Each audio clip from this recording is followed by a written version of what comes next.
আসসালামু আলাইকুম, কেমন আছেন সবাই? আশা করি সবাই ভালো আছেন।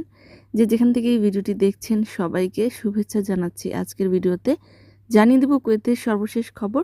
প্রথমেই জানিয়ে দিচ্ছি প্রবাসী বাংলাদেশিদের জন্য একটি গুরুত্বপূর্ণ আপডেট।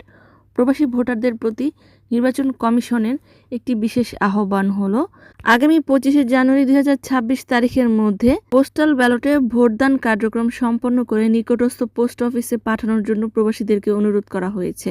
প্রবাসী ভোটারদের প্রদত্ত ভোট সংশ্লিষ্ট রিটার্নিং অফিসারের নিকট যথাসময়ে পৌঁছানোর লক্ষ্যে নির্বাচন কমিশন এই আহ্বান জানিয়েছে।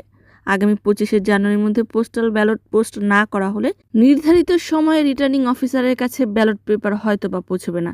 এই আশঙ্কায় তাৎক্ষণিকভাবে যারা এখনও ব্যালট পেপার সংগ্রহ করেননি সংগ্রহ করে ফেলুন।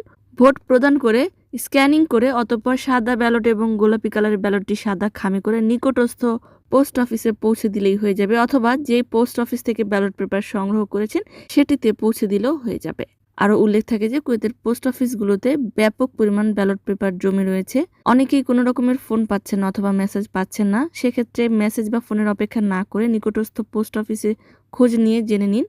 এবং ব্যালট পেপার সংগ্রহের সময় হলো প্রতিদিন দুপুর 1টা পর্যন্ত। অন্যদিকে স্বরাষ্ট্র মন্ত্রণালয়ের ট্রাফিক ডিপার্টমেন্ট হতে প্রকাশ করে বলা হয়েছে যে 11 জানুয়ারি থেকে 18 জানুয়ারি পর্যন্ত পুরো কুয়েতব্যাপী অভিযানের ফলে প্রায় 28,000 ট্রাফিক আইন লঙ্ঘন রেকর্ড করা হয়েছে। মোস্ট ওয়ান্টেড ব্যক্তি আটক করা হয়েছে। বেপরোয়া চালক, আবাসিক আইন লঙ্ঘনকারী এবং মাদক সম্পর্কিত মামলায় সন্দেহভাজনদেরকেও গ্রেফতার করা হয়েছে। অপরদিকে কুয়েতের খাদ্য ও পুষ্টি পাবলিক অথরিটি সোশ্যাল মিডিয়াতে একটি ভাইরাল হওয়া ভিডিওর সূত্র ধরে অভিযান চালিয়ে নিয়ম বহির্ভূত লাইসেন্স ছাড়া এবং স্বাস্থ্য ঝুঁকিতে ফেলে এমন খাদ্যদ্রব্য তৈরি করার অপরাধে গুদামটিকে সিলগালা করে দেওয়া হয়েছে এবং কয়েকজনকে আটক করা হয়েছে। অন্যদিকে কুয়েতের স্বরাষ্ট্র মন্ত্রণালয়ের ফায়ার সার্ভিস টিমের একজন সদস্য, যিনি গত কয়েকদিন আগে একটি অগ্নি দুর্ঘটনার সময় আহত হয়ে হসপিটালে ভর্তি ছিলেন, তিনি আজকে মৃত্যুবরণ করেছেন। ইন্না লিল্লাহি ওয়া ইন্না ইলাইহি রাজিউন। গত দুদিন আগে তার একজন সহকর্মী মৃত্যুবরণ করেছিল। মরহুমকে রাষ্ট্রীয় মর্যাদায় দাফন করা হয়েছে। কুয়েতের নায়েবে আমির এবং স্বরাষ্ট্রমন্ত্রী তার মৃত্যুতে শোক প্রকাশ করেছেন। অপরদিকে খারাপ আবহাওয়া সম্পর্কে আবহাওয়া অধিদপ্তর থেকে বলা হয়েছে যে বৃহস্পতিবার সারা দেশে বিক্ষিপ্ত ও হালকা বৃষ্টিপাতের সম্ভাবনা রয়েছে। শুক্রবার মাঝারি ধরনের বৃষ্টিপাত হবে এবং শনিবার সন্ধ্যা থেকে শুরু করে রবিবার পর্যন্ত বজ্র বৃষ্টিপাত হওয়ার সম্ভাবনা রয়েছে এবং এই পুরো সপ্তাহ জুড়েই কুয়েতে তীব্র শৈত্যপ্রবাহ অনুভূত হবে।